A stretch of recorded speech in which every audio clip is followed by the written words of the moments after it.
Euphoria से भी बचकर रहें जो इस समय बनते हुए दिख रहा है आईपीओ मार्केट्स में। सर, इस बीच एक नेगेटिव खबर जो आ रही है और उसका इम्पैक्ट हम लगातार स्टॉक्स पर बनते हुए देख रहे हैं, वोडाफोन आइडिया।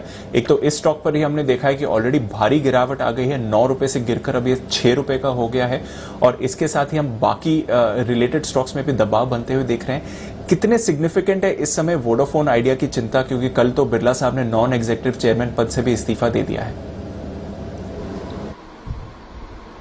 शायद इसका कहीं कहीं अंदाजा लग रहा होगा बाजार को, इसी वजह से कल और परसों के बीच में 2 दिन में स्टॉक काफी तेजी से गिरा। सुप्रीम कोर्ट का फैसला आने के बाद जो कुछ भी डेवलपमेंट हुए हैं वो थोड़ी चिंता की बात है, न सिर्फ वोडाफोन आइडिया के शेयर होल्डर्स के लिए, वोडाफोन आइडिया के कस्टमर्स के लिए भी चिंता की बात हो सकती है कि अल्टीमेटली उनका क्या होगा पता नहीं।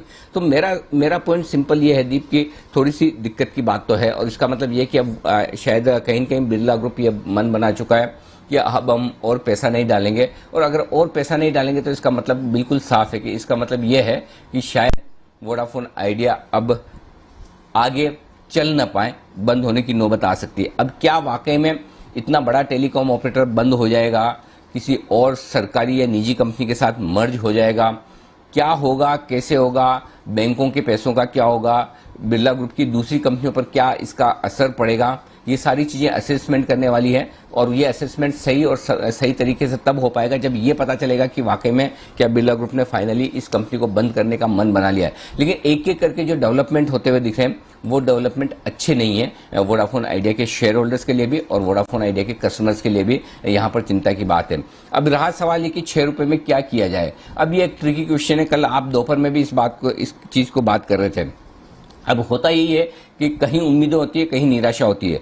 11-12 रुपए के आसपास का दाम था, तब हमने भी रिकमेंड किया था। और तब मैं आपको बताऊं कि उस समय जिस तरह की सिचुएशन बनी थी, बिरला ग्रुप की तरफ से फंड रेजिंग के प्लान्स लगातार सामने आ रहे थे, चर्चाएं चल रही थी कि फंड रेज किया जाएगा, एजीआर का पेमेंट भी उन्होंने करना शुरू किया सुप्रीम कोर्ट के डिसीजन के बाद। तो उस वक्त जो सिचुएशन थी उसमें क्लियर कट ये लग रहा था कि ग्रुप पूरी तरह से इस कंपनी को बचाने के मूड में है और बचाकर इसे चलाएंगे, अच्छे से डालेंगे। आपको याद हो तो उसी वक्त ये नया इनका कॉर्पोरेट एड भी शुरुआत हुआ था, वी करके नाम चेंज करके। तो उस समय सिचुएशन अलग थी, लेकिन अचानक से अब ये जो सिचुएशन दिख रही है, जब सुप्रीम कोर्ट ने ये डिसीजन दे दिया कि वो रिकैलकुलेशन वाला मामला फिर से अब खोलेंगे नहीं, अब कहीं कहीं ऐसा लग रहा है कि ग्रुप ने यह मन बना लिया कि ठीक है, अब हम इतना नुकसान बर्दाश्त करने की सिचुएशन में है नहीं। एक ये ऐसा एक कुआं है जिसमें जितना पानी डालेंगे वो पानी पीता रहेगा और कभी ऊपर आने वाला है नहीं। शायद इस स्ट्रेटेजी के साथ ग्रुप जा रहा है। तो फिर इसका मतलब अगर ये रहा, अब फिर वापस वही बात है। अगर मैं आपको ये कहूं कि 6 रुपए में सब बेचकर निकल जाए, कंपनी बंद हो जाएगी, और पता नहीं कल कुछ इस तरह के डेवलपमेंट हो जाए, किसी और कंपनी के साथ मर्ज हो जाए, कुछ और रेस्क्यू प्लान निकल कर आ जाए इस कंपनी के लिए, कहना मुश्किल है। सो इंडिविजुअली स्टॉक पर कॉल देना मेरे लिए इस वक्त मुश्किल हो रहा है कि क्या करना चाहिए। अपना अपना रिस्क मैनेजमेंट आपको देखना है। या तो 6 रुपए का जीरो हो सकता है अगर कंपनी बंद हो, और अगर कुछ ऐसा प्लान बन जाए तो हो सकता है 8-10-12 रुपए आपको फिर मिल जाए। बहुत मुश्किल है एक कॉल देना, क्योंकि जो जिस तरह से सिचुएशन और जिस तरह से चीजें बदल रही है और जो बदली है पास्ट में, अगर ऊपर की तरफ आप सही पढ़ सकते हैं तो नीचे गलत पढ़ सकते हैं, तो नीचे की तरफ भी गलत पढ़ सकते हैं, क्योंकि ये फंडामेंटल कॉल नहीं है।